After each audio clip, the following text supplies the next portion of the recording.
Hi everyone. Today I'm going to tell you a beautiful short story from Bhagavata Purana. And the name of the story is Gokarna. I think you will like it. Anyways, now let me begin the story. You know, on the bank of the river Tungabhadra, there was a small town. And there lived a Brahmin whose name was Atmaram. He was very learned and he was well versed with all the shastras and scriptures. He was wealthy, but he lived with his own arms. His wife's name was Dhunduli. Dhunduli was also from a wealthy family, but she was very arrogant, stubborn, and her mind was always polluted. Now, they lived happily, but so called happily. And Atmaram felt very sorry for his condition because whatever offerings he was, whatever he offered to his ancestors, they didn't accept it. Only because he was childless. So that is why he felt very sorry. And one day he went to jungle and there he was roaming around. He felt very thirsty. Thus he stopped near a water source and drank some water and started crying there. That time he saw that one sannyasi was coming. The sannyasi came to him and asked, "Oh Brahmin, what for you are crying?" Then Atmaram told him that he had everything and he is extremely sorry because his ancestors were not accepting anything because he is childless. Thus he requested the sannyasi, the sage, to um, bless him or to do something so that he could be blessed with a son. Then the sannyasi told him, "Oh Brahmin, look, what for you are..." That sannyasi could read his mind. I mean, looking at his face, he could know his future. So immediately the sannyasi said, "Oh Brahmin, you will not have any child for your 7 lives to come. So what for you are thinking about a child? And even if you will get a child, it will not be, that child will not give you any pleasure. So don't wish for that.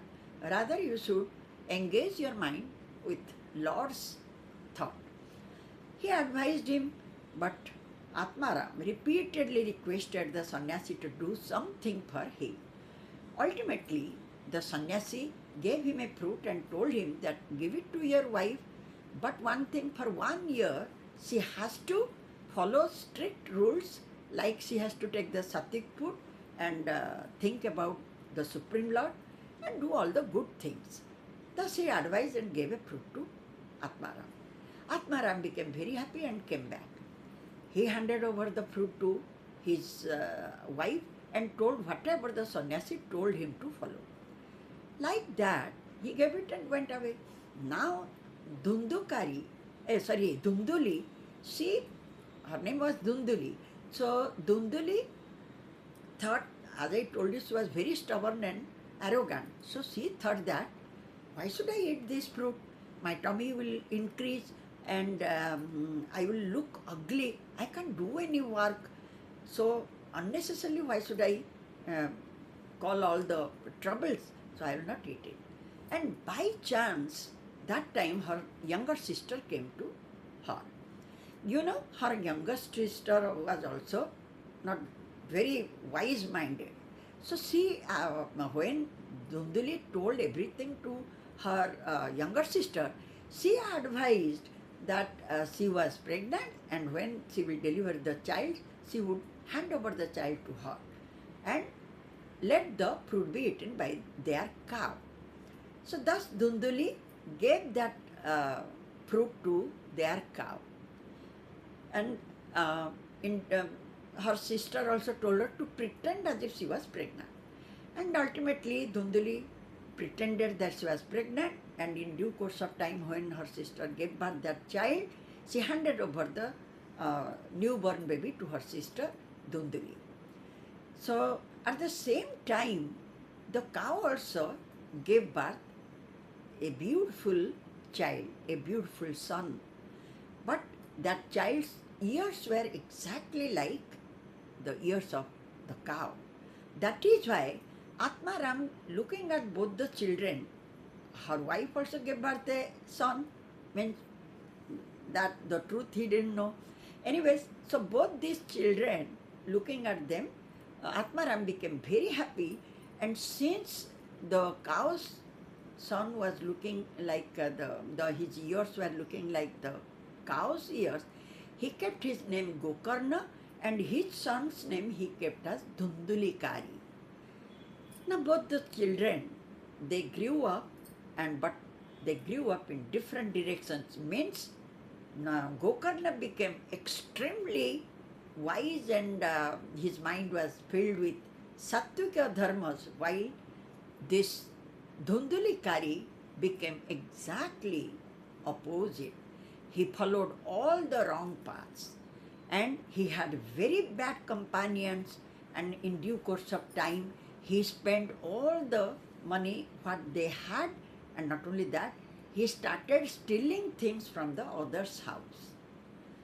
And he had the company of the bad omen, means all the worst type of ladies. Thus he spent his time with them, means who? Dhundulikari. Now, even Dhundulikari, whatever money Atmaram had, Dhundulikari spent, and then he started torturing his parents. Now, one day Atmaram remembered the sannyasi's words that even if you will have a child, that child, you have no child in your destiny for 7 generations, many lives. But if you will have, that child will not give you pleasure. Thus he remembered, and out of he was too much disgusted and left the house and went away. Now when Atmaram left the house, Dhundulikari started torturing Dhunduli. And out of that fear, Dhunduli thought that it is better I should end my life also. Thus she jumped into the well and killed herself. Now after a few days, Gokarna also left the house and he went away, and he started roaming around the pilgrimages, and he, as I told you, he became a very learned fellow, very wise.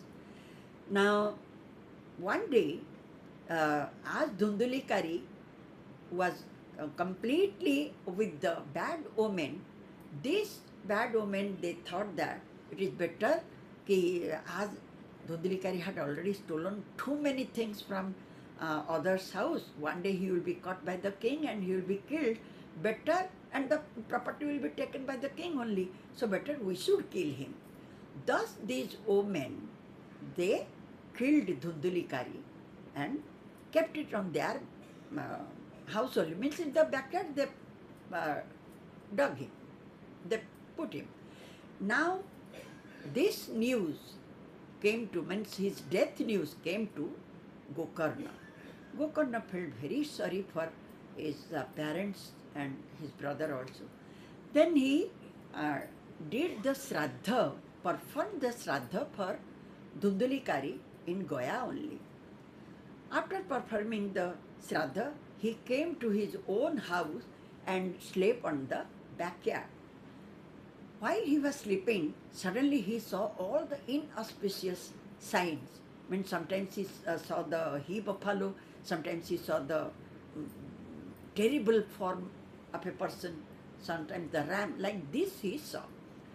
So, and at last he saw a very ugly form of a human being. Then immediately he asked, who are you? And what for you are here? Then that ugly form only said, means Gokarna could hear the voice, but he couldn't recognize. That ugly form said, I am, oh brother, I am your brother Dhundulikari, and I did so heinous work in my past life, because of which I am suffering like this. Then Gokarna immediately, he was surprised and he said, how come it is possible? I had already performed the Shraddha in Gaya, and after that you must have to get the moksha. Then Dhundalikari said, ki, oh brother, my sin, the work I had, that means I did in my life when I was alive, was beyond imagination, and that is why I didn't get any moksha, even if you had done the Shraddha in Gaya. So do something for me. Then Gokarna felt very sorry for his own brother, and he started praying to, next day he started praying to Lord Suryadev. Ultimately, Suryadev came to Gokarna and said, ki, oh Gokarna, you start doing the this Bhagavata Katha. That is the only way by which your brother will get his moksha. Thus, Gokarna started doing the Bhagavata Parayana, means every day Bhagavata will be read out loudly. So all the people in the village and from faraway places came to hear the stories of Bhagavata. Now, Dhundalikari, he searched for a place but he didn't get any. Ultimately, he saw a bamboo tree which had 7 joints. He entered into the bamboo tree and tried to listen to the Bhagavata Katha. When Gokarna started Bhagavata, in the evening, the first joint of the bamboo tree was burst out, and everybody heard that sound. Second evening, when the second skanda was read out, the second joint was burst out. Like this, ultimately, when the Bhagavata Parayana was finished, Dhundalikari completely got his moksha. He came in a beautiful form and appeared before Gokarna. Then Gokarna, he joined his hands and said, oh brother Gokarna, because of you, because of your Bhagavata Parayana, that is why only I got my moksha. And thus, he went to Golokadhama. Then immediately, Gokarna asked to the Vishnu Dutas, ki, oh, many attendants, how come only Dhundalikari will go? Because everybody had heard this Bhagavata. Then the attendants, means Vishnu attendants, they told Gokarna, ki, oh dear, everybody is sitting here, everybody is listening, but their mind is not listening the Bhagavata. So the person who listens Bhagavata Katha very minutely, they were only blessed with Golokadhama. Thus, ultimately, Gokarna also went to Golokadhama, and he was one of the greatest devotee of Lord Vishnu. And yes, this much is the story, and whenever I will get any such story, this type of story from Mahabharata, Ramayana or Bhagavata or somewhere, I will share it with you. Thank you so much. And yes, if you have time, please at least visit my site, thevalpa.com. Thank you.